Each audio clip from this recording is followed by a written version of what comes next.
สบายดีพี่น้องมื้อนี้มาสวรรณเขตเนาะอยู่แถวเตาถ่านพี่น้องมาเบิ่งเตาตอนนี้ก็อยู่ที่เมืองสองคอนแขวงสวรรณเขตพี่น้องผ่านมาก็เลยแวะมาถ่ายให้พี่น้องได้รับชมนำกันพี่น้องเตาถ่านขาวโรงงานจีนบริษัทจีนพี่น้องมาตั้งที่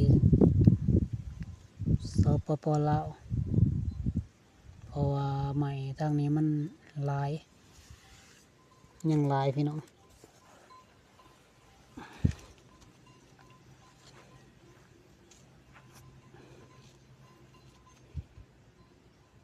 ทั้งลงเลื่อยทั้ง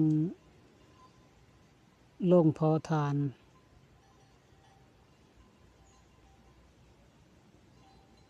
กวางใหญ่พี่น้อง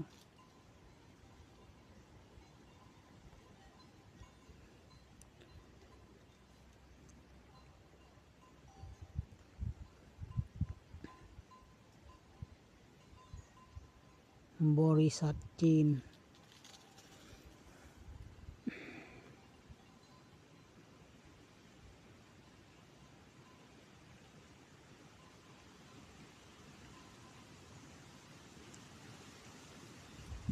เป็นฐานเกรดเอพี่น้อง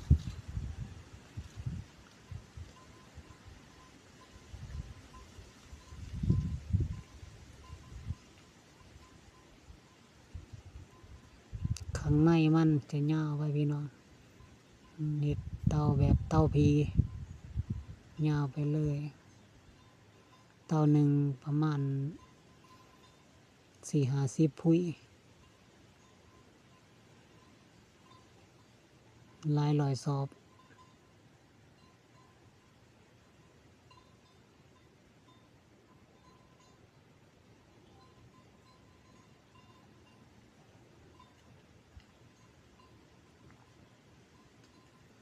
นี่ประตูส่ง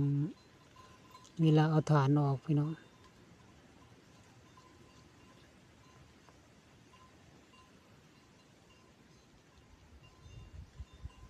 กวางใหญ่ลายคลิปนี้ก็ขอจบสำนีซะก่อนเด้อพี่น้องขอบใจหลายๆผู้ติดตามรับชม